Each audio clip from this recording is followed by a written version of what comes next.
I want to qualify for Boston. There's very tangible things. But none of that matters. The only thing that matters is I got up this morning and ran 7.5 miles. Yeah. That's all that matters. My goals, they're out there. I've thrown them up into the cloud, if you want to think of it like that. And I've registered for my race. And that's it. That part's done. And I could lay in bed today and not get up and think about my race and all the things that could go right, or most likely all the things that could go wrong. Or I could be present. I could let go of those expectations. And I can just go run. And I can just be. Right? Because somewhere in the art of understanding how to be, I become a master of being. Yeah. And if you're a master of being, then you're free in some ways of expectations. Because you don't expect anything except for calmness or stillness or order in this moment. Yeah. And what you were saying about, today is it's all that matters is what I've done today. You were kind of describing having a lot of expectations as being paralyzing. Wow. Yeah. Indirectly, I was. Yeah. And that's really fascinating, because that's an interesting way for me to look at myself, because I am a naturally very forward thinking individual, and I sometimes struggle with just, like I try to say, well, that's impractical. You can only be so present in your life. And yet I often do find myself paralyzed by a sense of overwhelmment. And so I'm going to really consider that. Like, just that way of looking at that. I had never, I don't know. It was just presented in my mind in a way I needed to see it. So thank you. Oh, you're welcome. Thank you for getting curious right now. That's really cool. It's one of the things I love about this partnership is the curiosity that exists. Another thing I was thinking about expectation is, for me anyways, I find a lot of times when I'm, especially with groups or other people, I get on other people's agenda sometimes. Again, that's a whole other podcast in itself. But, and these expectations arrive that kind of are centered on the recreation of a past experience. Like, we did this thing and it was so badass. It was the most amazing. Like, the doors to Heaven's Gate opened up and we all went in and we had this best time. Let's go do that again. Yeah, exactly. Like, But let's replicate that experience be the same. instead of just like, no, this was like an awesome experience. Just let it be this awesome experience. Right. And so it builds up these awesome experiences, sort of build this expectation in our minds, and then for whatever reason, we attempt to recreate. Yeah, we want to keep going back, I want to keep going back. And I think that's an interesting thing that we do, because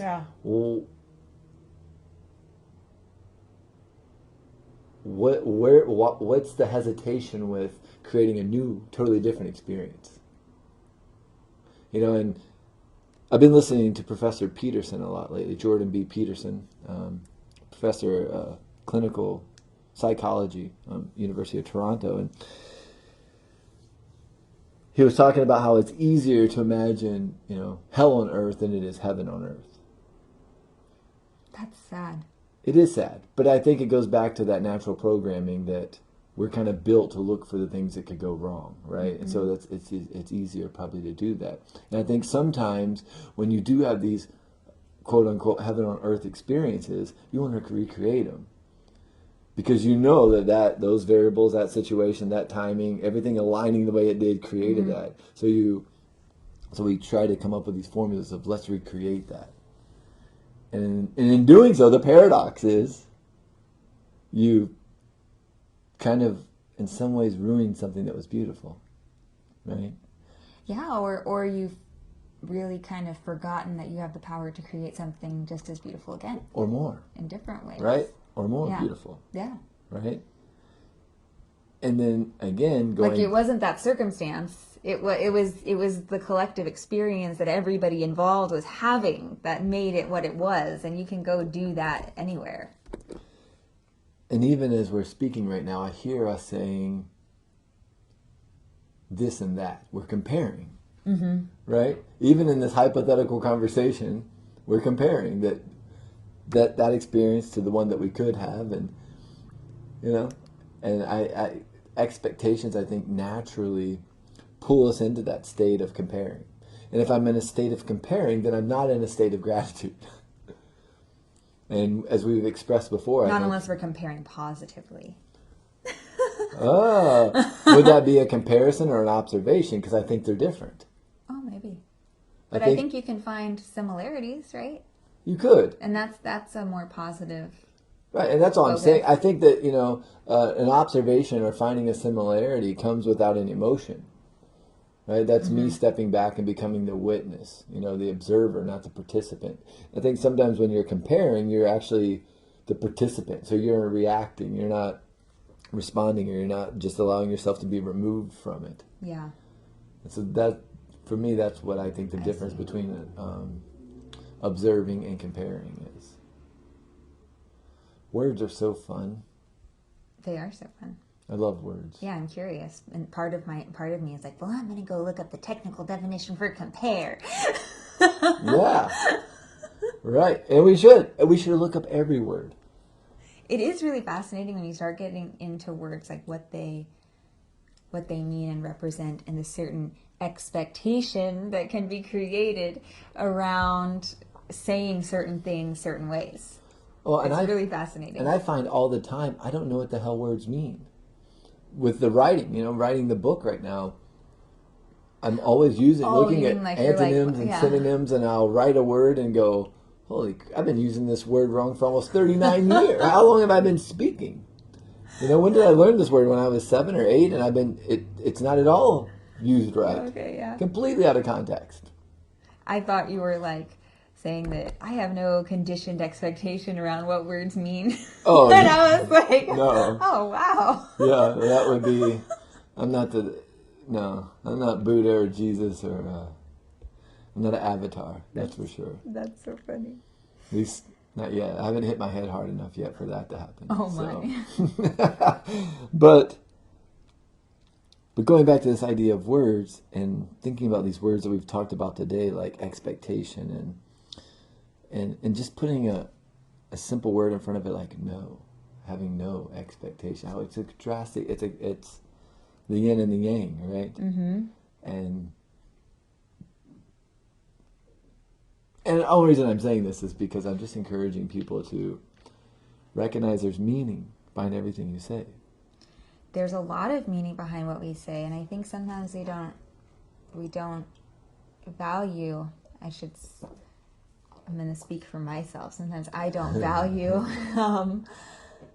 I don't value the cultural understanding of certain words, because even if I don't necessarily mean it in that way, sometimes there are words I think that can have a lot of or maybe phrases or sentences or sayings or whatever that have a lot of kind of karma with the word, do you know what I mean? Or with the saying. There's a certain expectation. So can create expectation or it's energetically you're putting out a certain vibration. You know what I'm saying with saying it. And it's not necessarily because of the word itself as much as it's what we all have connected to that word collectively and decided it means. So there's a process, I think, that when we do start to pay attention to how we're talking and what we're putting out into the universe, where we do actually start to evaluate words, and kind of like how I went one way and you were saying something different, but we could get to that point where we don't have a conditioned belief around certain phrases or words because we've been able to really let go of the expectation. Right. And it's interesting because I think some words come with a sort of assumed Right, expectation, yeah, right? exactly. Yeah. I can't Like think of like love. We talked about love. yeah. Last week we Oh talked yeah, about totally. love. That's a simple one. I wrote down two words just now. Let's talk about both of them, but one of them is love and the other is mom.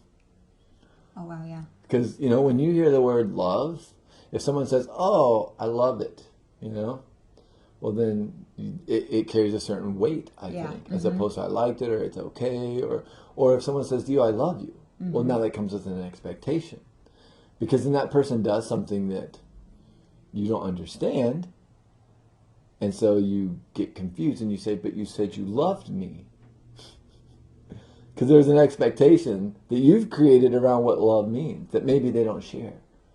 So maybe when they said they loved you, what they really meant was they lusted you, or they liked you, or they were attracted to you, or they were curious about you, or They're infatuated. they're infatuated. That's a good word. I Yeah. like infatuation.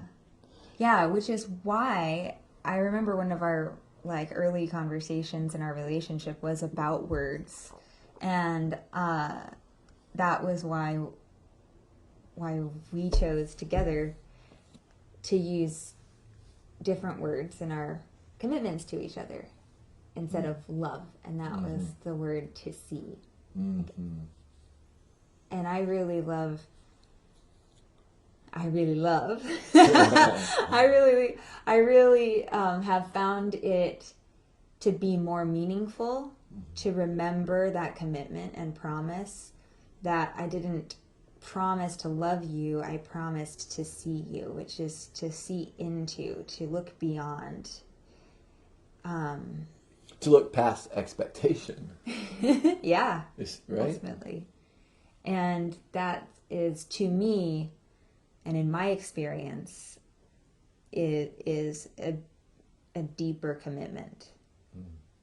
And a very meaningful, a very specifically meaningful commitment. Whereas I think sometimes when words get muddied, we can use them with a certain intention at first, and it kind of is like, well, whatever aspect of that word, like love, whatever aspect of that word I'm feeling right now is what I mean.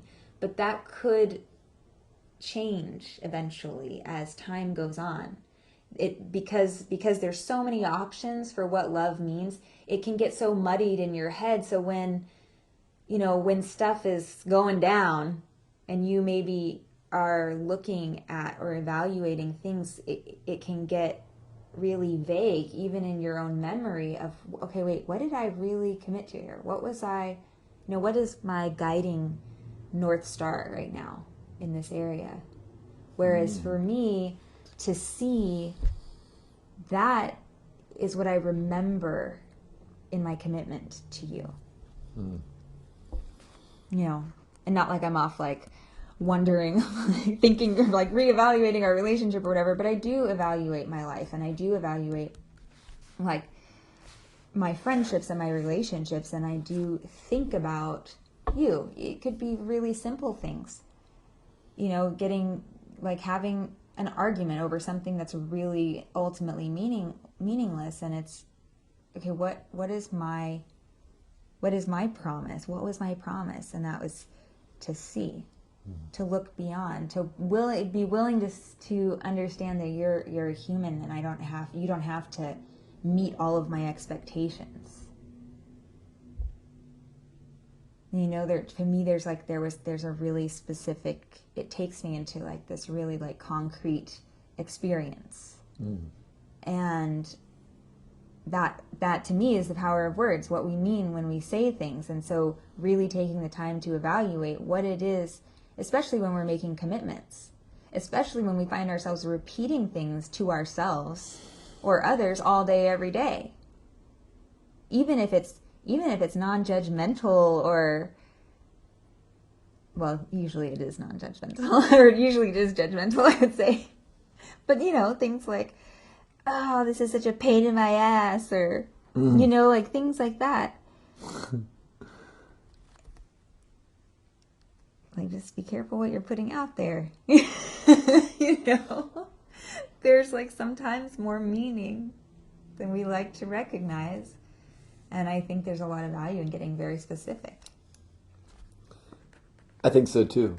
because like we just, talked about, like meaning kind of creates an expectation sometimes, an unspoken one, Yeah, a subconscious one sometimes that you sometimes, don't, but yeah.